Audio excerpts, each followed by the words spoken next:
Olá pessoal, tudo bem? Hoje é dia de discutirmos mais um tema importante sobre licitações e contratos. E vamos utilizar como referência mais uma vez a nossa enquete dominical, nosso Instagram, prof.leonardo Mota, tá? Vamos à nossa enquete que vai trazer um tema bem importante, que é a questão da contratação remanescente de obra, serviço e fornecimento. Vamos lá, olha só. Determinado órgão realizou o pregão eletrônico para a contratação do serviço de vigilância armada. Após homologada a licitação, considerando que a adjudicatária não assinou o contrato, o órgão convocou a segunda colocada para assumir o contrato nas condições da adjudicatária, e foi aceito, tendo a empresa apresentado suas planilhas. No entanto, apesar do mesmo valor da adjudicatária, alguns custos das planilhas estavam diferentes, mas exequíveis. E a nossa pergunta é: poderá ser assinado o contrato remanescente dessa forma, com planilhas diferentes da adjudicatária? Vimos aí que 78% dos colegas marcaram que sim, concordaram que é perfeitamente possível, e 22 entenderam que não é possível. Está marcado em vermelho, como todos já sabem, quem nos acompanha, está marcado em vermelho, que é exatamente a nossa opinião. Nós seguimos os colegas aí que marcaram que sim, e que estaria tudo certo. Tá? Muito importante lembrar, a lei 14.133, lá no artigo 90, que trata da questão da assinatura do contrato, tem regras que tratam da contratação remanescente, tá? Inclusive com mais flexibilização. Já temos outros 2 ou 3 vídeos. Quem tiver interesse, vai lá no nosso YouTube, eu acredito que seja mais fácil buscar, ou então vai lá no nosso Instagram, busca um dos vários vídeos que tratamos da contratação remanescente, e temos um momento onde temos uma possibilidade, onde a administração pública convoca os remanescentes para assumir o contrato pelo preço do primeiro. Se ninguém quiser, a administração pode voltar e pode negociar na ordem de classificação com o segundo, com o terceiro, com o quarto. E aí, logicamente, se o segundo colocado já aceitar aquela negociação, ou mesmo que ele não aceite, mas o seu preço estiver dentro do preço estimado, a administração poderá contratar. Algo muito importante, que muitas vezes nós temos preços inexequíveis ou beirando a inexequibilidade de lá na frente, quando o licitante é chamado para assinar o contrato, ele não assina. E aí, de repente, mesmo que ninguém chegue ao preço dele, você poderá ter uma possibilidade de negociar com o segundo colocado, contratar pelo preço dele, de repente um preço razoável, um preço dentro de preço de mercado, você não perde a sua licitação, tá? Mas no nosso caso é exatamente isso, a contratação de serviço de vigilância, que se for utilizada a instrução normativa número 5 de 2017, outras normas que temos aí de estado e município, exige uma planilha de custos, tá? Uma planilha onde você vai apresentar o salário da categoria com base na convenção coletiva, você vai apresentar a empresa, vai apresentar os benefícios trazidos, as gratificações, se por acaso é hora extra, horário noturno, tudo isso que está de acordo com a convenção coletiva. Temos aqueles custos que são os custos dentro da legislação, tá? Os custos referente a FGTS, INSS, FAP e tudo mais.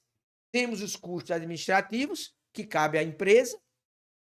Temos o lucro, que cabe à empresa indicar qual vai ser seu lucro, e temos aqueles custos muito de afastamento, de ausências legais, de férias, licenças e tudo mais, e temos aqueles custos de insumo, uniforme, fardamento, equipamento, material, que vai de acordo também com a realidade de cada empresa. Vamos só recapitular o artigo 90. Olha só, artigo 90 prevê que após não assinatura do contrato, então o artigo 90 convoca o licitante para assinar o contrato, mas no parágrafo segundo já traz a primeira regrinha que nós falamos. Será facultado à administração, quando o convocado não assinar o termo de contrato ou não aceitar ou não retirar o instrumento equivalente no prazo e nas condições estabelecidas, convocar licitantes remanescentes na ordem de classificação para a celebração do contrato nas condições propostas pelo licitante vencedor. Meus amigos, talvez a dúvida seja com relação nas condições propostas pelo licitante vencedor. É muito importante essa expressão, tá? As condições são prazo de entrega, prazo de execução, o valor realmente, para o parágrafo 2º, o valor idêntico lá ao da adjudicatária, que foi a vencedora da licitação. Mas vejam, nesse caso específico nosso, da nossa enquete, estamos tratando de uma contratação de um serviço onde tem custos que muitas vezes variam de acordo com a própria empresa. Então imagina que aquela primeira colocada colocou como uniforme, o valor de uniforme, R$ 100 de uniforme. Por outro lado, colocou lá um lucro de 1%, as despesas administrativas colocou lá 1%. Mas essa segunda remanescente, imagina que ela não tem um custo de R$ 100 de uniforme, tá? De repente, ela, inclusive, ela fabrica o próprio uniforme. De repente, ela tem um fornecedor que lhe fornece com preço diferenciado, ou o inverso. O fornecedor dela é um preço maior, tá? E imagina que, em virtude disso, ela vai reduzir o lucro, vai reduzir as despesas administrativas. Vamos imaginar que os percentuais lá de utilização para os afastamentos estão diferentes em virtude da própria realidade da empresa e de estatísticas apuradas pela empresa estão diferentes da vencedora. Então vejam que alguns custos dentro da planilha podem perfeitamente ser diferentes, tá? Podem perfeitamente ser diferentes. Por quê? Porque são os custos de cada empresa. Então a gente não tem como obrigar que aquela empresa que de repente tem um custo de R$ 100 de uniforme, a outra empresa tem um custo semelhante de R$ 100, tá? Por quê? Porque as realidades são diferentes e a administração poderá estar causando uma ingerência na empresa. O que é importante?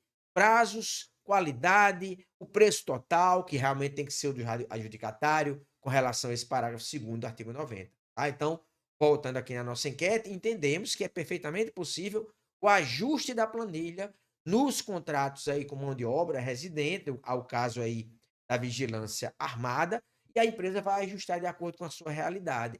No entanto, ao final, não poderá ser majorado o valor daquela proposta do adjudicatário com base no parágrafo 2º. Logicamente, se formos para o parágrafo 4º, que é quando exatamente nenhuma licitante atende ao preço do primeiro colocado, então você vai ter uma negociação e, obviamente, talvez essa negociação poderá ter um valor acima do adjudicatário, abaixo do valor estimado. Tá bom? Então, mais uma vez, muito obrigado, muita atenção com relação a essa regrinha da contratação remanescente. Muito obrigado, uma boa semana a todos e até domingo com a nossa nova enquete dominical. Até mais.